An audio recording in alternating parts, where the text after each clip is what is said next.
मैं श्रीमद् भागवत महापुराण के 21वां अध्याय तृतीय स्कंद कर्दम जी की तपस्या और भगवान का वरदान पढ़ने जा रही हूँ। कृपया आप लोग भी इसे श्रवण अवश्य करेंगे। इसके श्रवण करने से बहुत ही लाभ होता है, मनोवांछित फल की प्राप्ति होती है, सुख समृद्धि आता है।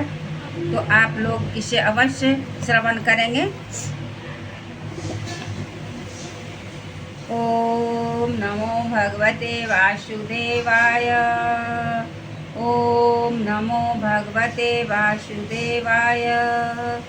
ओम नमो भगवते वासुदेवाय। ओम नमो भगवते वासुदेवाय।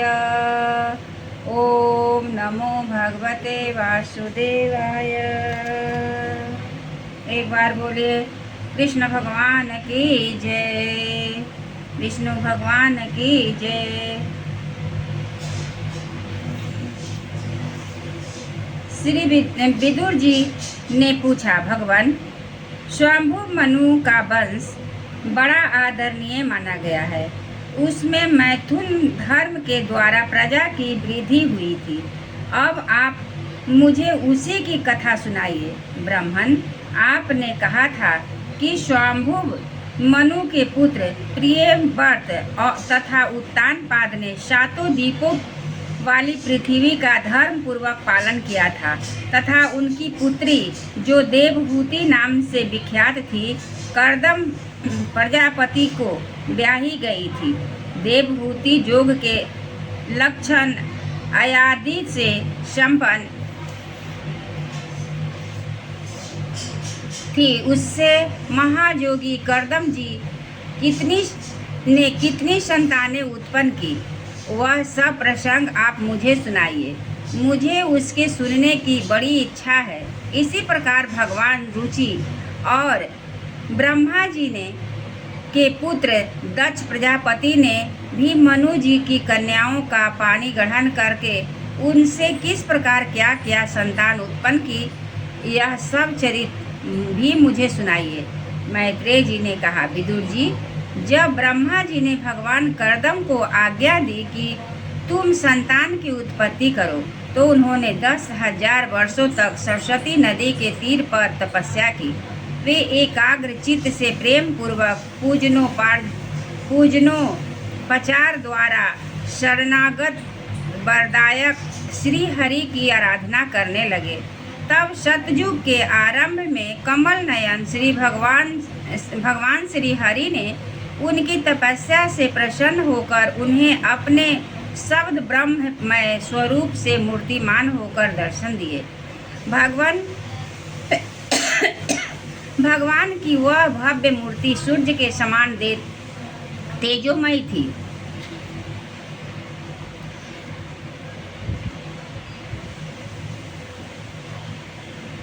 वे गले में श्वेत कमल और कुमुद के फूलों की माला धारण किए हुए थे। मुख कमल नीली और चिकनी अलकावलिक से सुशोभित था। वे निर्मल वस्त्र धारण किए हुए थे। सिर पर झिलमिलाता हुआ स्वर्णमय मुकुट, कानों में जगमगाते हुए कुंडल और कर कमलों में शंख चक्र गदा आदि आयुध विराजमान थे। उनके एक हाथ में क्रीड़ा के लिए श्वेत कमल सुशोभित था। प्रभु की मधुर मुस्कान भरी चितवन चित्त को चुराए लेती थी। उनके चरण कमल गरुड़ जी के कंधों पर विराजमान थे तथा वक्ष स्थल में श्री लक्ष्मी जी और कंठ में कौस्तुभ मणि सुशोभित थी। प्रभु की इस आकाश स्थित मनोहर मूर्ति का दर्शन करके कर्दम जी को बड़ा हर्ष हुआ, मानो उनकी सभी कामनाएं पूर्ण हो गई। उन्होंने सानंद हृदय से पृथ्वी पर सिर टेक कर भगवान को साष्टांग प्रणाम किया और फिर प्रेम प्रबल चित्त से हाथ जोड़कर सुमधुर वाणी से उनकी स्तुति करने लगे। कर्दम जी ने कहा, स्तुति करने योग्य परमेश्वर, आप संपूर्ण सत्व गुण के आधार हैं।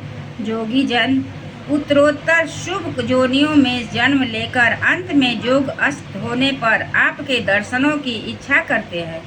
आज आपका वही दर्शन पाकर हमें नेत्र नेत्रों का फल मिल गया। आपके चरण कमल भव सागर से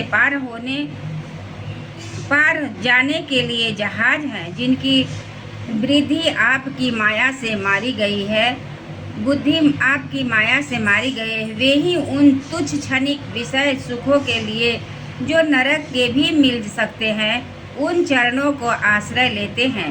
किंतु स्वामिन, आप तो उन्हीं में विषय भोग भी देते हैं। प्रभु, आप कल्प वृक्ष हैं। आपके चरण समस्त मनोरथों को पूर्ण करने वाला है। मेरा हृदय काम कलुषित है। मैं भी अपने अनुरूप स्वभाव वाली और गृहस्थ धर्म के पालन में सहायक शिरवती कन्या से विवाह करने के लिए आपके चरण कमलों की शरण में आया हूँ। सर्वेश्वर, आप संपूर्ण लोकों के अधिपति हैं। नाना प्रकार की कामनाओं में फंसा हुआ वह लोक आपकी वेद वाणी रूप डोरी से बंधा है। धर्म मूर्ते, उसी का अनुगमन करता हुआ मैं भी काल रूप आपको आज्ञा पालन रूप पूजोपहार आदि समर्पित करता हूँ।